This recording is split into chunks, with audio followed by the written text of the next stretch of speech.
السلام علیکم، حفظان صحت میں خوش آمدید۔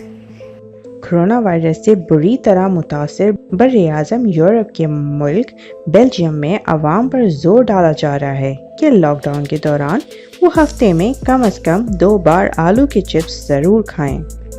بیلجیم میں لوگ آلو کے چپس بہت شوق سے کھاتے ہیں اور ملک کے تمام شہروں کی تقریباً ہر گلی اور سڑک پر چپس والے دکھائی دیتے ہیں، جبکہ ہوٹلوں اور شاپنگ مالز میں بھی چپس کے خصوصی سٹال دکھائی دیتے ہیں۔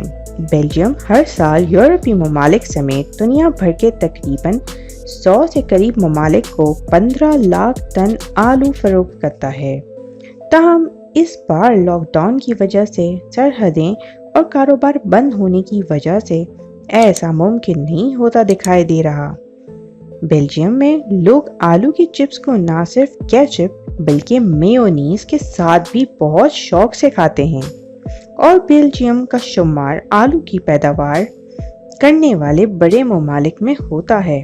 تاہم کرونا وائرس کے باعث نافذ کیے گئے لاک ڈاؤن کی وجہ سے وہاں پر لاکھوں ٹن آلو خراب ہونے کا خدشہ پیدا ہو گیا ہے۔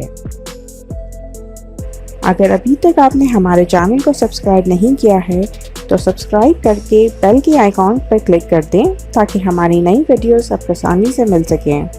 بیلجیم کے آلو کے کاروبار کی رجسٹرڈ تنظیم بلگاپوم کے عہدیدار نے لوگوں پر زور دیا ہے کہ وہ ہفتے میں 2 بار آلو کی چپس ضرور کھائیں۔ بیلجیم کے متعدد گوداموں میں 7.5 لاکھ ٹن آلو موجود ہے جو لاک ڈاؤن کی وجہ سے دوسرے ممالک نہیں بھیجے جا سکتے، اور اگر مقامی عوام نے بھی آلو کے چپس زیادہ کھانا شروع نہ کی تو وہ خراب ہو سکتے ہیں۔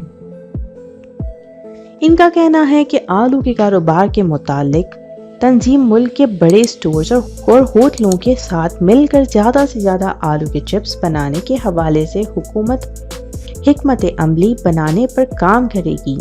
بیلجیم میں اگرچہ کئی ممالک سے کورونا کے کیسز کم ہیں، تاہم بیلجیم کورونا سے متاثر براعظم کے 10 بڑے ممالک میں شامل ہے۔ امید ہے آپ کو میری آج کی ویڈیو پسند آئی ہوگی۔ کمنٹ باکس میں اپنے خیالات کا اظہار ضرور کریں اور ویڈیو کو لائک کر کے شیئر کرنا نہ بھولیں۔ ملتے ہیں نیکسٹ ویڈیو میں نئے ٹاپک کے ساتھ۔ اللہ حافظ۔